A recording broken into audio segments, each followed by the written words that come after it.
Did you know that sometimes retailers aren't upfront about the true value of their wares and will even exaggerate the quality level of their products? So check for these easy to spot telltale signs of low quality garments before you whip out your credit card. Number 1, the price is too good to be true. Especially when it comes to buying new clothes in retail, quality has its price. And while there isn't always a direct connection between quality and price, if prices are abnormally low, there needs to be a good explanation. Since it's extremely unlikely, this one designer has discovered how to produce high quality cashmere, a rare and labor-intensive material, at rock-bottom prices, or everyone else would be doing it as well. Where you could sometimes get an exception to this rule is when you're thrifting. Since well-made garments that don't have an extremely well-known label backing them, or the owner simply doesn't know their full value, can be had at a fraction of the price. But these types of clothing are usually far more expensive when bought new or commissioned, and you need to understand what to look for in order to make that determination. Hence, the point of this video. Number 2, they look better on the hanger than on you. It's relatively easy to sew clothes that look great flat, or when showcased in one position while pinned on a mannequin, which can lure in buyers who don't try them on first, since they assume the clothes will look just as good on anyone. One of the more difficult lessons to learn about clothing is that what's comfortable or looks good while standing still isn't necessarily going to be the same when you're moving around. Which is why, whenever possible, you should try on the clothes you want to buy, since you'll be able to notice fit issues when raising your arms, squatting down, or doing other movements that happen in your day-to-day life. Number 3, the material feels and looks suspiciously good. Quality fabrics retain their best qualities or get better with age, while cheap fabrics are artificially treated to seem great in the short term. If a fabric feels exquisitely and decadently soft but has very low price, it could be artificially treated, and that soft feeling won't last. For instance, certain high quality wools feel stiffer when brand new because the fabrics still haven't been broken in with wear. But that stiffness will quickly relax into plush softness, and that initial stiffness translates into a fabric that has better durability and longevity. Lower quality fabrics may feel softer from the very beginning because of chemical agents layered onto the fibers. But once those coatings wear away, the fibers may not feel as soft, and the fabric itself will deteriorate much more quickly. Suspiciously soft, low-cost fabrics could also contain a high percentage of artificial materials. That's why you should always check the materials tag before buying any product. Now, we want to emphasize that not all synthetic fabrics are bad. Modern visco and rayon can have many positive qualities, and their presence should not be an automatic no-no for buying. This is especially true if they're blended in with another fabric for increased flexibility. But many synthetics are used merely because they are cheaper, and cutting corners when it comes to price rarely indicates quality. That's why we suggest avoiding most acrylics, since they don't age well in our experience and can't fully replicate the perks that woolens provide. Polyester can widely range in quality, and how suitable or desirable it is can vary depending on the garment's purpose. But you always want to avoid low quality polyester. Here's an easy way to spot it. Quality polyester is wrinkle resistant, so if you find a polyester garment that wrinkles easily, it is almost certainly low quality. We'd still recommend sticking with natural fibers whenever possible, but we also understand that certain synthetics offer good functionality and value for their buyers, provided that they know what to look for when it comes to quality. I take into example with a fabric that I have that's from Stalbiela, and it is a great fabric, and a lot of people really like it because a lot of people do want to have that stretch function in the fabric. Most of it is wool. I'd say maybe 98% of the fabric is wool, and then the other percent is elastane, just to kind of give that garment the movement that some of my clients want, especially for like bigger men or people that are a little bit more muscular. They kind of want that type of fabric. And this ties into the whole no-no of buying just because it has that little percentage of a visco or rayon, whatever it may be. If you are looking for something that has a little bit of stretch to it, try to look at the label of the materials and make sure that at least more than 80% of the fabric is actually an organic fabric. So whether that be wool, cotton, whatever it may be, make sure that that is actually most of it, and just a little of the garment is actually of a more synthetic fabric. Number 4 is generally sized. In most cases, quality garments and accessories will be individually sized to help you get the best fit possible. For example, suit jackets and sport coats are often sized by their chest measurement and sleeve length. For example, 42 regular, 44 regular, etc. And even items with a single size like a hat or pairs of gloves have the best look when you can zero in on the correct and proportional size. However, a lot of brands have adopted the small, medium, large method for sizing their clothes. The problem is that these sizes do not give you much information and can be very subjective in what they actually mean. A medium in one brand could even be an extra large in another.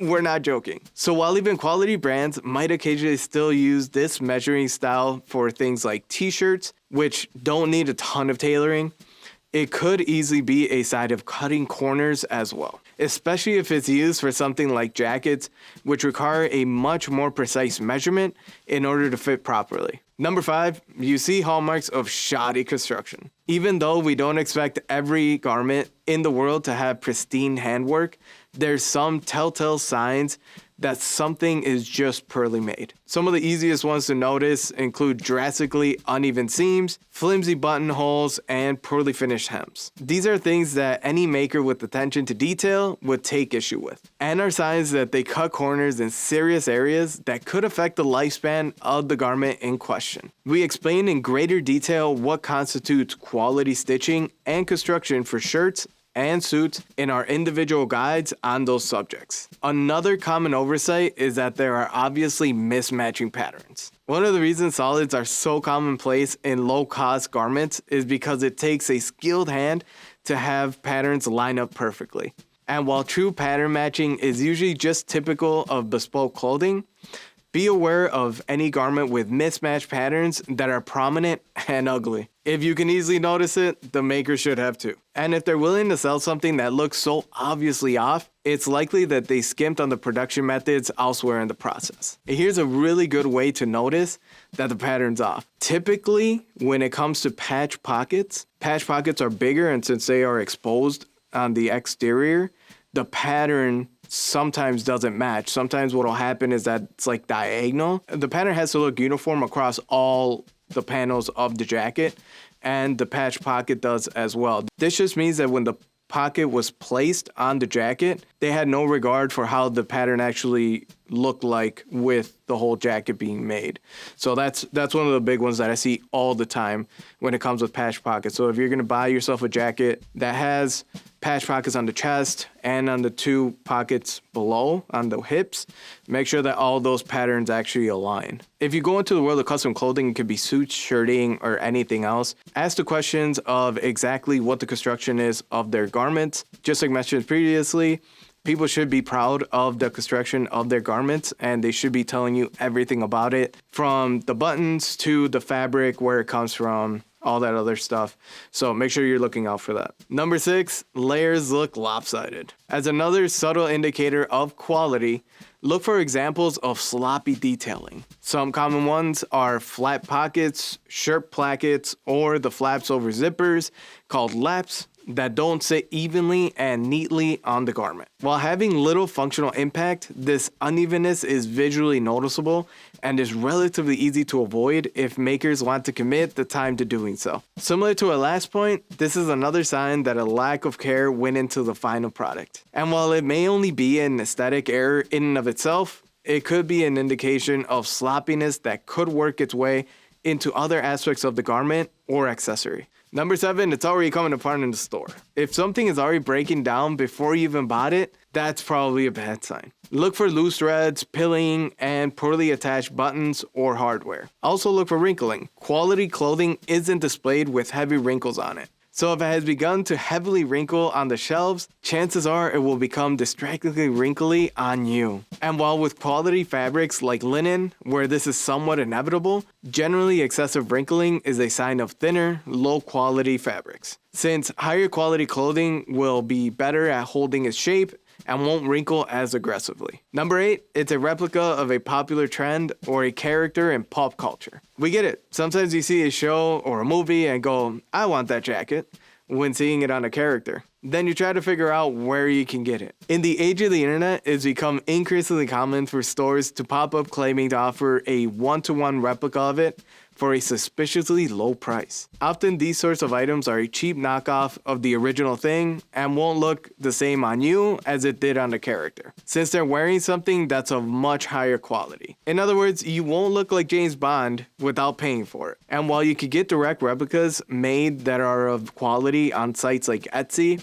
or when taking a photo to a tailor to get something made specifically for you, those commissions won't usually come cheaply. You're usually better off just finding something like it that's better made instead. Number 9, you know nothing about its materials or workmanship. Brands that are proud of their clothes love to talk incessantly about what sets them apart from everyone else. And often the care and attention they put into their products plays a big role in marketing for prestige makers. If the focus is just on low price with little mention of anything else, chances are there's a reason for that. Pay attention to what the retailer is and isn't saying about the product. It will often tell you just as much as what's on the tag itself. Number 10, you just don't like wearing it. Finally, if something is ugly, uncomfortable, or ill-fitting, it could just be low quality. If you put on a garment, wear it around the store, and it doesn't move naturally with your body, or you look awkward while wearing it, don't automatically assume that there is something wrong with your body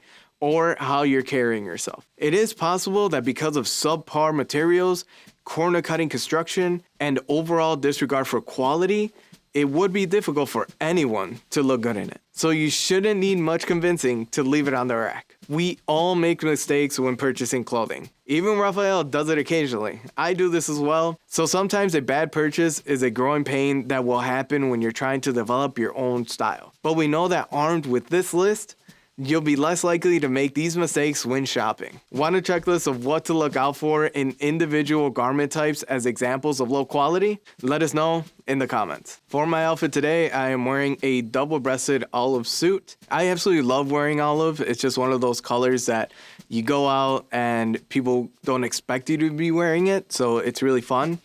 Underneath that, I am wearing a pink OTBD shirt, and I love green and then pink. They go very well together. The tie that I'm wearing is from the Fort Belvedere shop. It has blue and it has some green to it as well. So I feel like it goes really well with what I'm wearing.